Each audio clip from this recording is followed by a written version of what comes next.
মিশরের কায়রো শহর থেকে মাত্র 22 কিলোমিটার দূরে অবস্থিত একটি ঐতিহাসিক গ্রাম এল কানাতির এল খাইরে। এই গ্রামটির নামের অর্থই হল দয়ার বাঁধ বা কল্যাণীর সেতু।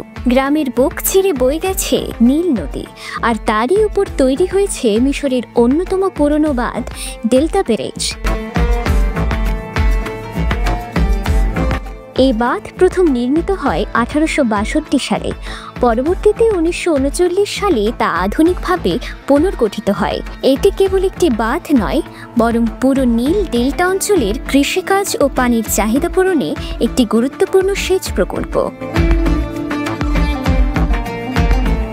আজও এল কানাতির এল খাইরে গ্রামের নদী ঘেরা এই জায়গা শুধু কৃষির জন্যই নয়, পর্যটনের জন্যও বিখ্যাত। উৎসবের সময় হাজার হাজার মানুষ এখানে বেড়াতে আসে। বিশেষ করে মিশরের ঐতিহ্যবাহী উৎসব শামিল নাসিমে নদীর পাড় জুড়ে চলে আনন্দ উৎসব, খাওয়া দাওয়া আর নৌকা ভ্রমণ। সম্প্রতি গ্রামের কাছে থাকা নিকলা নামক এক এলাকায় একটি নৌকা দুর্ঘটনায় কিছু শ্রমিক মারা যান। সরকারের পক্ষ থেকে ক্ষতিগ্রস্ত পরিবারদের তাৎক্ষণিক সাহায্য ও সহানুভূতি জানানো হয়েছে।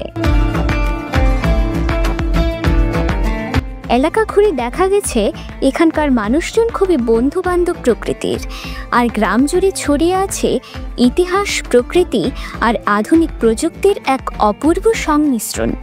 পানির জন্য এখানে প্রতিদিন প্রায় 69,000 কিউবিক মিটার বিশুদ্ধ পানি সরবরাহ করা হয়, যা প্রায় 6 লাখ মানুষের চাহিদা পূরণ করে।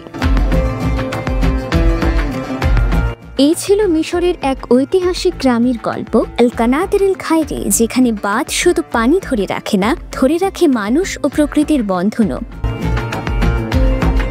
News desk, পেনুয়া।